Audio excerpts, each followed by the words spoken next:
Namaste. Welcome to another one of my videos, another question and answer video. How does one decide to get rid of sexual desires? I'd like to give them up, but I don't know how. We have finally found out in America that there really is nothing wrong with sex. We don't have to be Victorian about it. We've gone from neurotic sex to reasonably healthy sex, and that's really good. And if we're living in the world, sex is a very beautiful part of existence. However, if we in truth want to realize God in this lifetime, then we start to direct our energies towards getting there. The predicament with sexuality is that no matter how nice our intentions are, the act itself is so powerful that it catches us in the gratification that comes from our separateness, the extreme sensual gratification.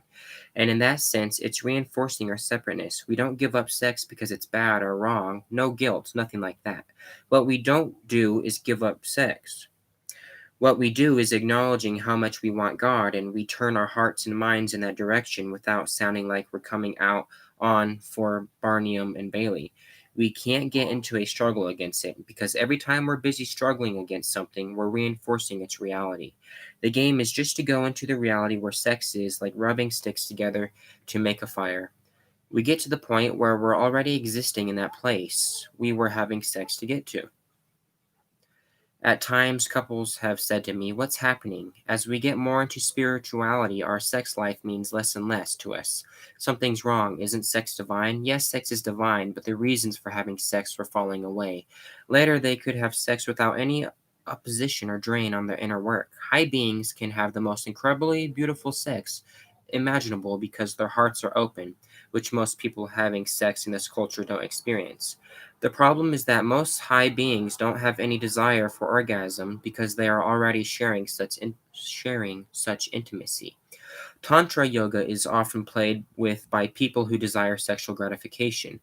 They try to have their cake and eat it too. But in truth, when we desire to have a sexual relationship with another person, the arousal process and the gratification are reinforcing that desire. The only kind of truly tantric sexuality that is possible is between two human beings who are so rooted in God that there is no preoccupying desire for the other person as other.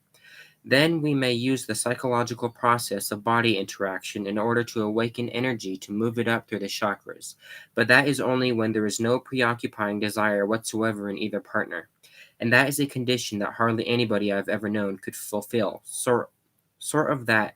Let's just be honest with ourselves. Sexuality is sexuality, not Tantra. The true Tantra is basically the relationship between Radha and Krishna, between the seeker and the mother, where you open your soul and become both the lingam and the yoni, both the phallus and the vagina. You are both entering into the universe and drawing spirit into yourself because the soul is neither male nor female. And when you have identified yourself as an awakening soul, the sexual dance starts to loosen its pull. But now I must caution you on what I'm saying. Each of us is at a different stage in our evolutionary cycle. Many of us have much work to do in interpersonal relations, sexual gratification, and so on. That is the stage where we want God, but we have other business to attend to first. To make believe we are done with something we are not done with will slow us down in our spiritual journey. To try to hold on to something we are done with will equally slow our journey. There is no simple rule of the game of who becomes brahmacharya and who doesn't. Some people do it, some don't. Married couples may be brahmacharya or they may not. Brahmacharya couples have sex in order to produce a child, and that's it. Not once a month, on the new moon, or by any formula. We don't disregard our sexuality, it's all part of the dance. And just like ultimately we can eat whatever we want, ultimately we can do whatever we want. This isn't a moral issue at all. If we can hear and be honest with ourselves, we'll know when we are done and we are not done, and when one desire system is stronger than another. We just have to be straight with ourselves. Don't make believe. Phoniness is the worst part of spiritual life. People try to be something they're not. While some folks I encourage to be brahmacharya, others I encourage to have sex. There are many horny celibates in this world who are not going anywhere except to psychiatrists. And there are a lot of people having sex who wish they weren't anymore but can't stop because they think they ought to be.